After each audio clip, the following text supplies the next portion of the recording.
Okay, welcome back to another Gundam Arsenal Base video, and today I thought I would do something a bit different. Instead of just a ranked match video, I've been getting some messages from other English players who were asking some more details about this game. It's like, what are some of the strategies? What are some of the basics of operation? What are some things I need to be aware of and look out for when I'm playing this game?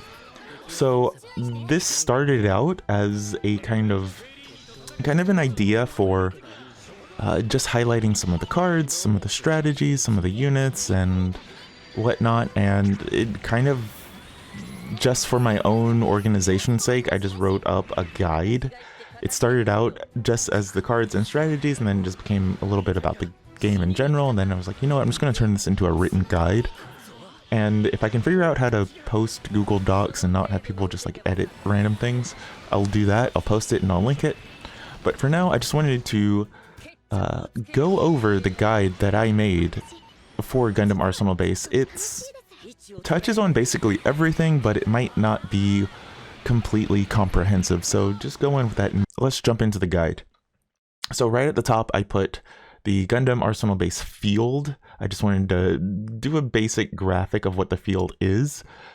So what is the field? Let's talk about that. Before anything else, just kind of the game field, because I put it there at the top, so I might as well talk about it. So the green and the light blue is you. It is you. These are the player, the player's areas of operation. These are your fields. The big green one is your kind of last resort area. The blue is your main base. You don't want that to get attacked. Do everything you can to not get it attacked. The two smaller green dots are your minor bases. These are basically where all the action is going to happen until one of them goes down, and then all the action will happen down here. Assuming you're losing, that is. This middle area is a kind of blank spot on the map. It's not a blank spot. It's a something to kind of put a bit of I don't know how to say this. Put a little bit of a divider in the map. Basically, you don't want to deploy units. When we talk about deploying units, we don't want to deploy units here or here, usually, unless they're defensive units. So your units will get stuck here. That is basically why that's there, and that's why I highlighted that. The red is the enemy bases. Yeah, the enemy's main base is up here in pink. Yeah, the goal is to destroy these, get here, and destroy this one, if you can. Anyway, let's move down to how to play Gundam Arsenal Base. So, the game is played on a touch screen. As you can see in the screenshot, there is someone putting their finger onto the screen. It is a touch screen, and you drag and drop and use swiping motions to control the battle. Use it to control the movements, to activate abilities, to do basically everything. Once you let go of a unit on screen, it is deployed. And small tip, you can hold it and move it around until it's in the best position for you or until it targets the desired unit. So in the screenshot, maybe you can see it. You can see this person's holding it, and you can see the line. The line is basically telling this person what this unit is going to be attacking or focused on or locked onto as soon as it gets deployed. Barring any abilities or any other things that would distract the unit, this is basically what it will attack.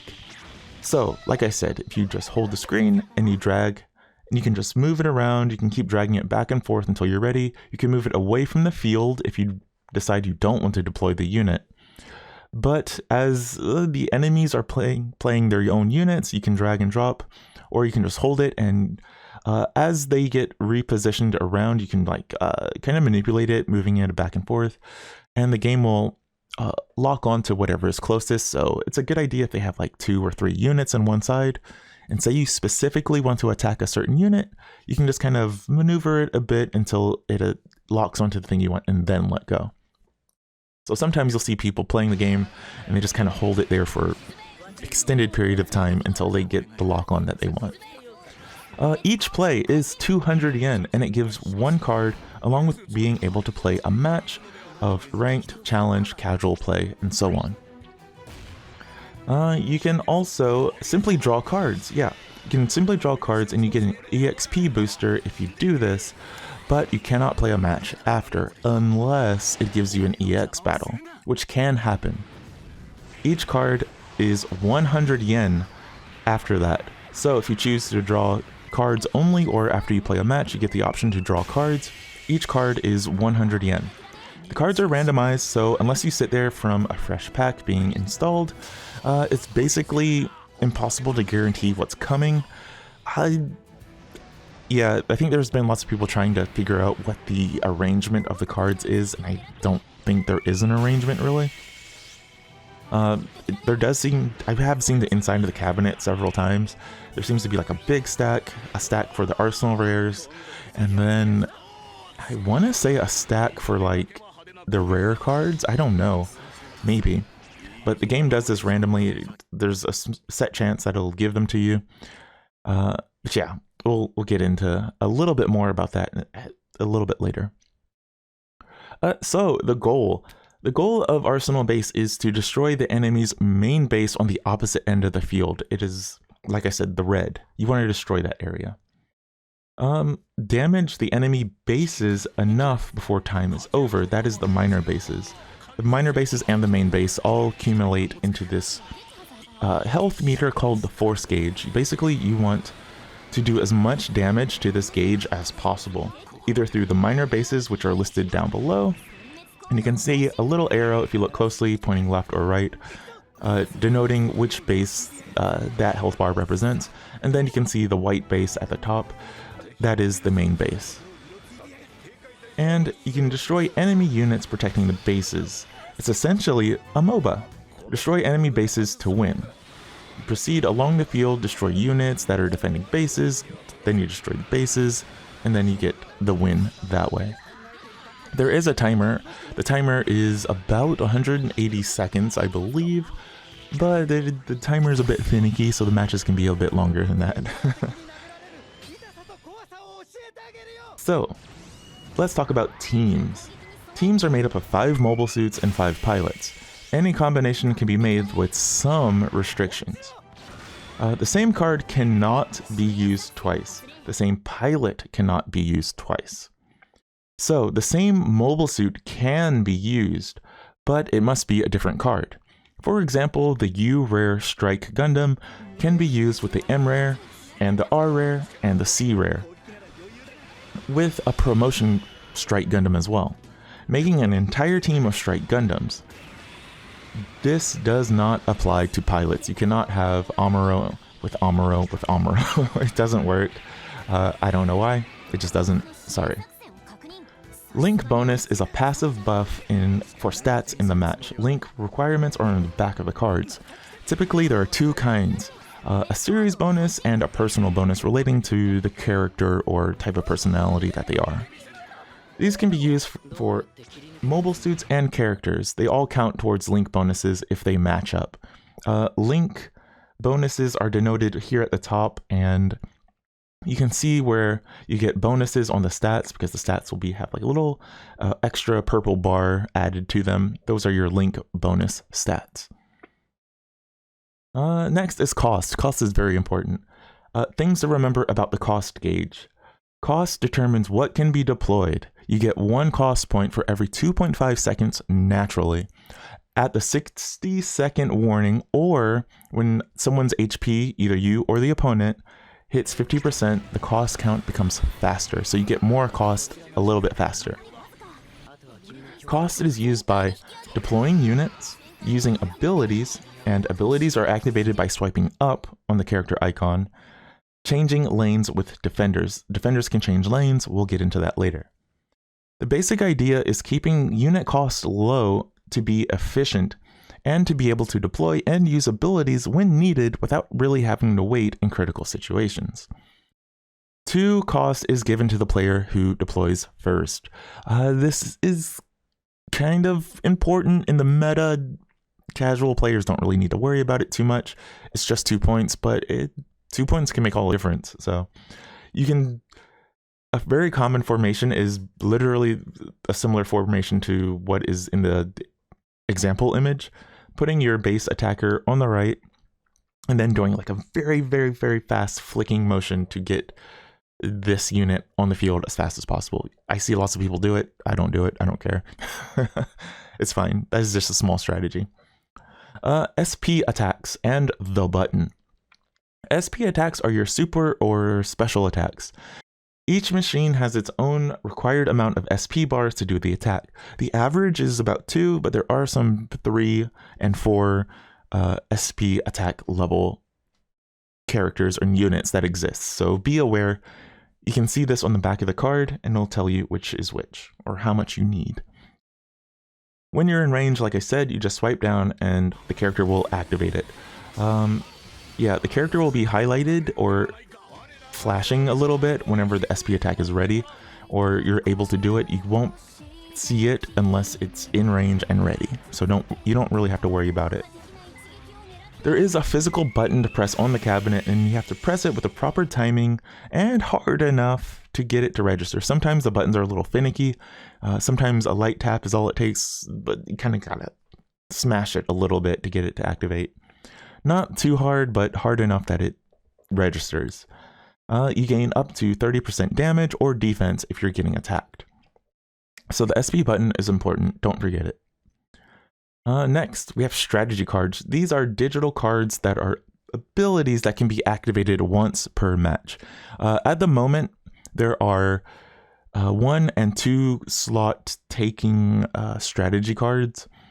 The 1 slots are the most common. Usually see people use 2 1-slot cards for various things. They don't have a cost requirement, and they have a variety of effects like stat bonuses or direct effects. There's a good number of these, and they seem to add some every season, so which ones get used kind of fluctuates a bit, but try to use one that you think is interesting or that kind of flows into your team idea. There are 3 slots for strategy cards, but the 3rd slot hasn't been unlocked yet, and we're coming up on the 1-year anniversary for Arsenal Base, so I don't know when that 3rd slot's getting unlocked. It might just not get unlocked. It might be a bit of a balancing nightmare to have 3 of these activated, maybe, I don't know. Anyway, and next up is EX Battles. EX Battle is an extra challenge battle that can appear randomly after a play session, ranked, solo play, or even after drawing cards. You can sometimes get an EX Battle. EX Battles ask for another 200 yen. It is literally playing another round of the game. The reward for playing is a guaranteed M rare or above, so if you're hunting cards, it is definitely worth doing. You also get a special title if you win. That is not really that important to me personally, but I guess if you're interested, it's worth noting. You can also draw 4 more cards after, or up to 4 more cards.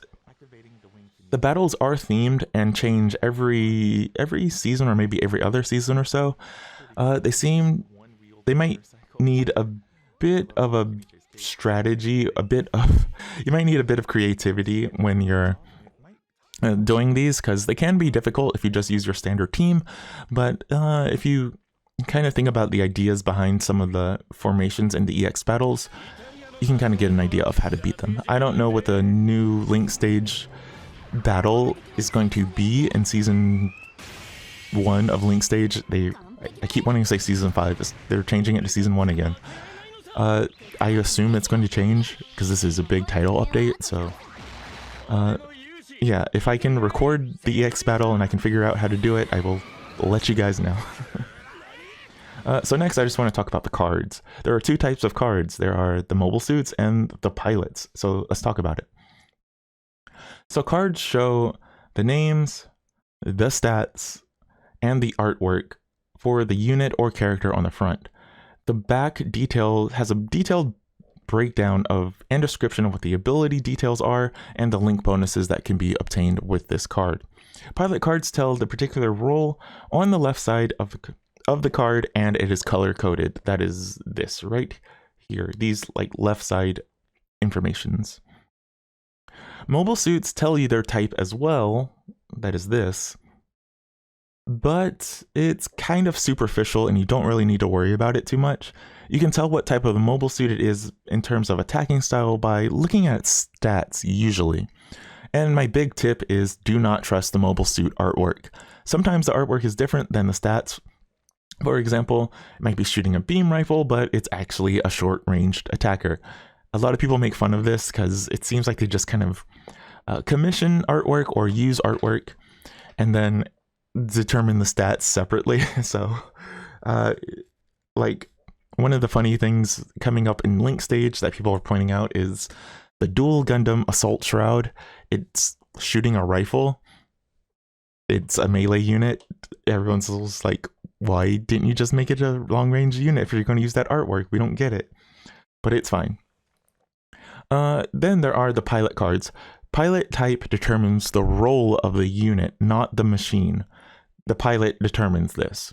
There are 3 roles: annihilation, red; suppression, blue; and defense, green. So let's talk about each of these. So for example, we're going to use Athronzala as our headliner because I love Athron. He's the best normal person in Gundam Seed. Anyway, red is your unit attackers.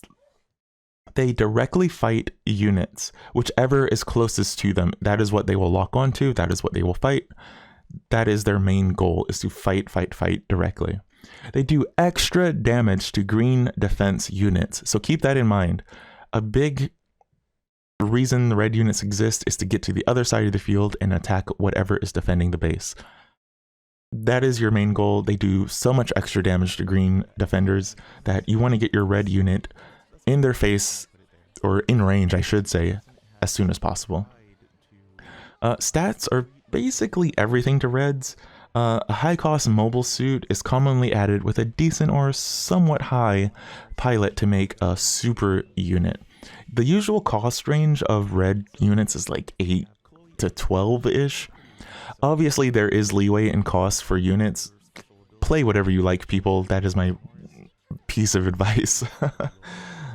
For example, Athern is visually seeming like a very good melee red pilot because his cost is only 3 and his stats are pretty balanced and are pretty good.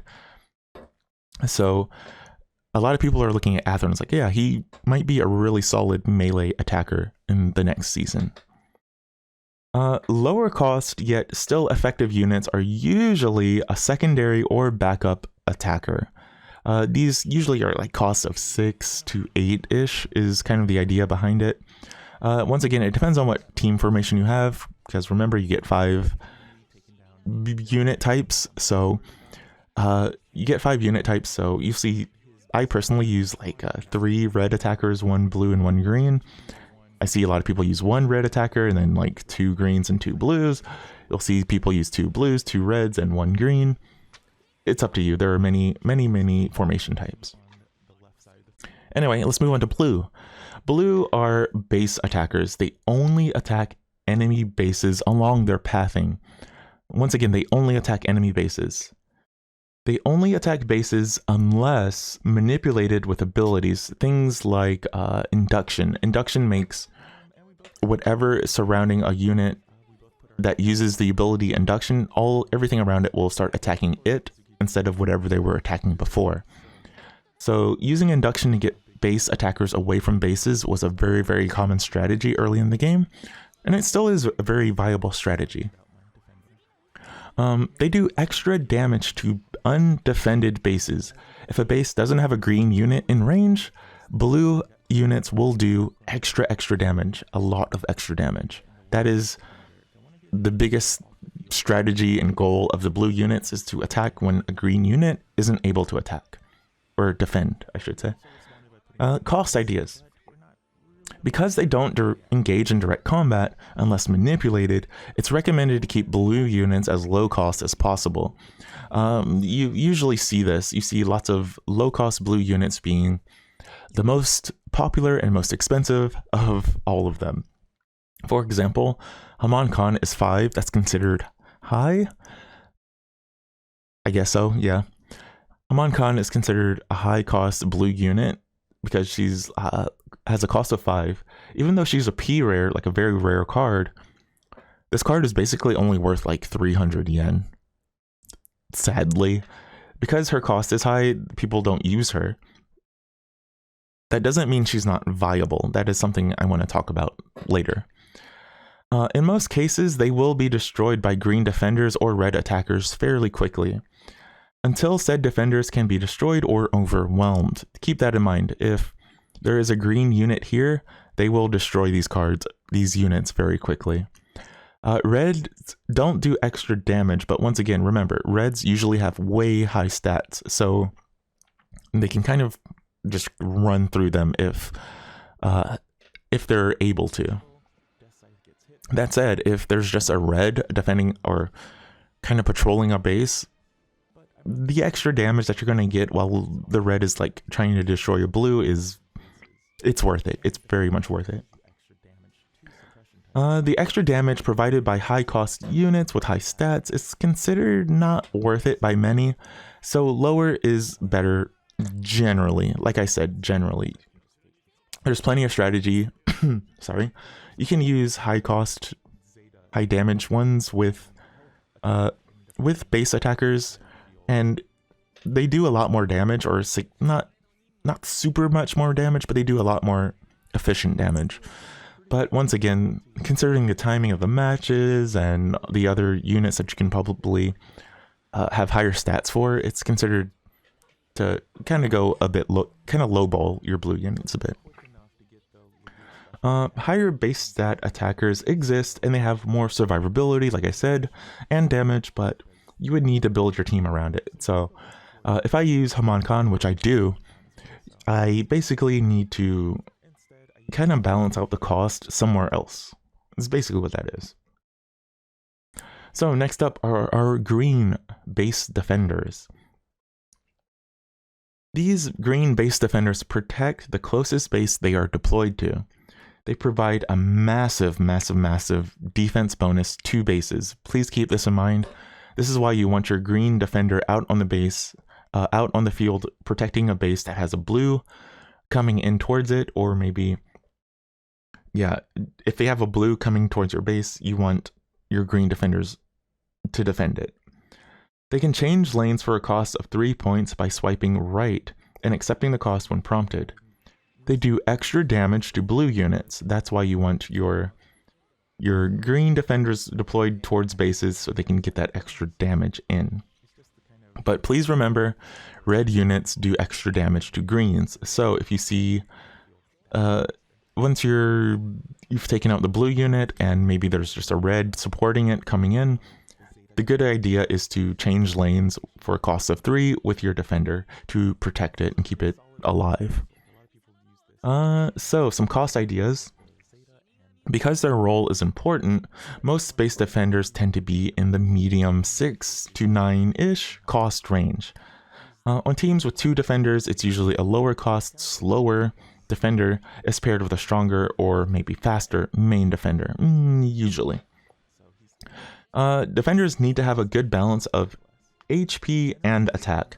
The biggest thing to remember is that they need decent HP because they're going to be attacked, and you want them to last long enough to take out a blue or maybe support your red attacking something else that's coming into the base.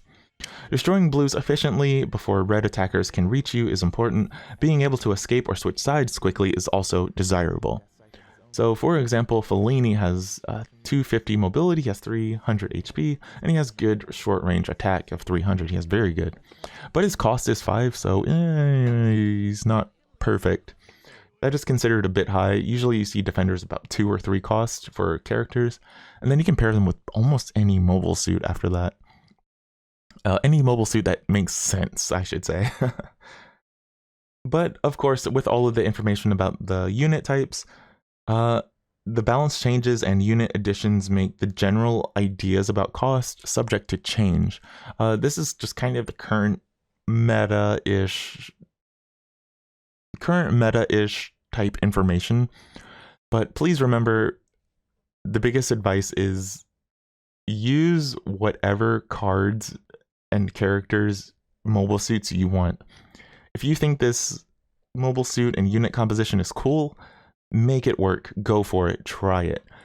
Because the meta in this game is very, very, very healthily defined. Every season, the top ranked players really kind of do a number on the value of some cards or the ideas, and a lot of people get set in certain ideas and they just kind of stick with that. That doesn't mean other options aren't viable. Like, I started using a Zeta Gundam themed deck or team setup a little bit in the later half of season 4, and I used the M-Rare Zeta Gundam, which everyone was ignoring, but then I was like, wait, the M-Rare Zeta has like high mobility, it has high long range damage, has good HP, and you can pair it with like Camille or another low cost base attacker or on defense. Yeah, it makes sense. And I got really good results. Like, it was fast, it did good damage, but it's a unit that everyone sleeps on because there's quote unquote stronger units. So keep that in mind. It is a card based game with, geez, I think like 300 or 400 cards now. So explore the cards, use characters and unit compositions that you want. Just keep the idea of a balanced team in mind. You need a defender, you're going to need maybe 1 or 2 base attackers, maybe, or you can just make a team of like a base defender and all unit attackers. Like, I see people do that and it works. So keep your options open, keep your mind open. But yeah, that is the basic breakdown of Gundam Arsenal Base. Like I said, I'm going to publish this ranty video. Jesus, 30 minutes I went for a breakdown from this. I'm going to publish this and hopefully people can look at it and yeah, keep asking any questions they have on YouTube and whatnot. I'm going to put this up, and I think for the next video I'm going to do a breakdown of some of the teams that I've seen, some of the teams that won the tournament recently, and some of the other just like very common teams, and like kind of why the teams are common and some of the ideas behind them. But yeah, this information here at the bottom about the unit types and card ideas is kind of the meat. But yeah, that's going to be it for now. I'm going to cut this off here, and hopefully I can edit this in a good way. Anyway, thanks for watching this, if you are watching, and I hope to see you again next time.